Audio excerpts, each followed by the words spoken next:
When looking at all the guns in the Fallout franchise, one has always stuck out to me as a powerful and deadly weapon, the DKS-501 Sniper Rifle, which if given to a skilled shooter, can become an unseen killer, a cold and calculating phantom that can terrorize the battlefield from his hidden perch. But is this actually what the DKS was designed for? To be a long-range precision weapon capable of killing from a mile away? Well, we will just have to find out.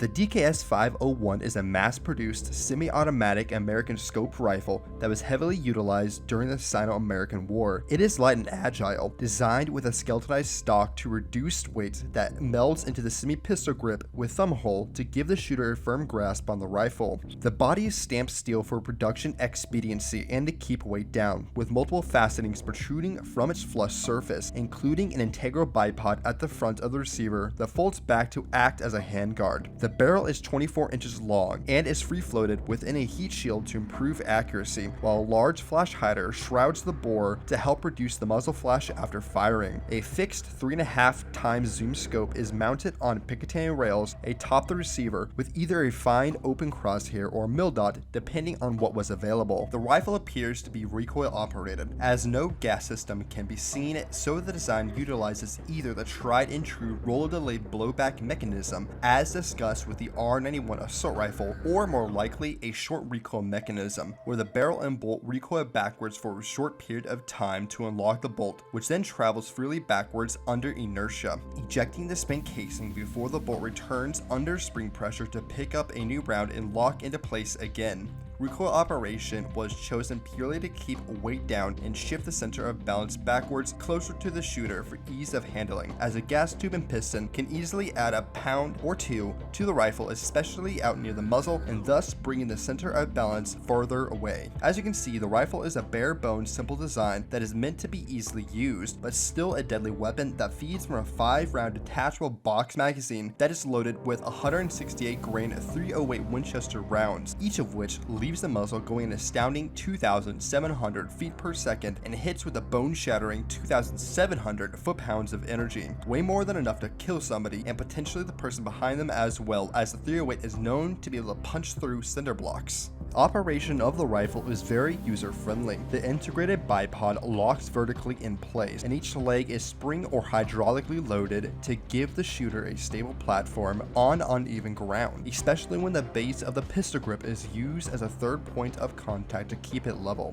The scope is fixed at 3.5x zoom to give the shooter a wide field of view while getting an enhanced picture, with a rubber shroud protecting the eyepiece to shield the shooter's eyes from sun glare and protect them from scope bash. A roomy trigger guard allows for comfortable shooting even while wearing thick gloves, and the same goes for the magazine release, which is a large latch on the left side of the well that the user only has to press in at the bottom to release, similar to this MAS 49 magazine. Above this is the charging handle, which is conveniently located along the right side of the receiver just over the ejection port, putting it out of the way but easy to access. The latter two are designed for gross motor function, as the shooter can easily operate the rifle in the cold while wearing thick winter clothing or panicking during the heat of battle, both of these making reloading and chambering a new round much easier. All of this was done to make using these rifles as easy as possible for the men in the field, so the soldier can lay the rifle out anywhere to quickly create a viable shooting position to quickly yet accurately attack the enemy,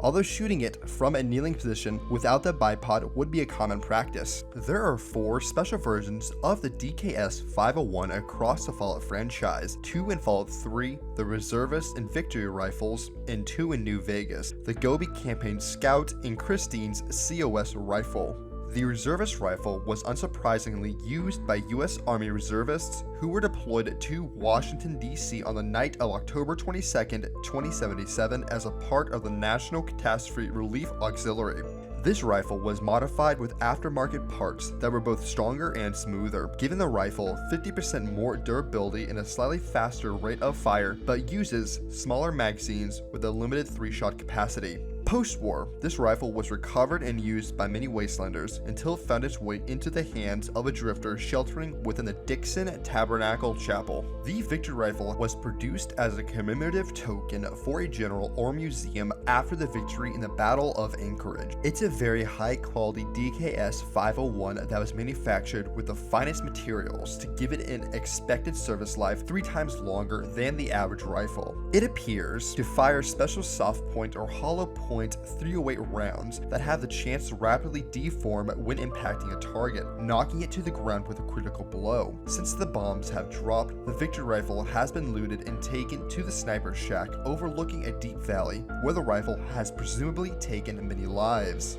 The Gobi campaign scout rifle saw action during the Gobi Desert campaign in North China with the Marines, possibly with the Marine Recon judging by its name. The rifle is entirely custom made, having been stripped down and reassembled with precision made parts to better perform with the Marine Special Forces. It was lightened with a carbon fiber stock and cut down barrel, which also made it easier to handle on the battlefield. Yet despite this, it boasts a quicker rate of fire thanks to improved single stage trigger group, slightly greater stopping power, extreme durability, an extended 6-round magazine at the cost of accuracy. And to top it all off, the rifle is painted in a tricolor desert camouflage pattern to blend in with the barren desert. The rifle somehow found its way back home, probably with the Marine assigned to it as a keepsake, but has since been acquired by the NCR after the Great War, where it can be found within the sniper's nest overlooking Cottonwood Cove. Its use with the 1st Recon is to keep an eye on the legionaries within, but also has the unenviable task of mercy killing captured NCR soldiers and slaves.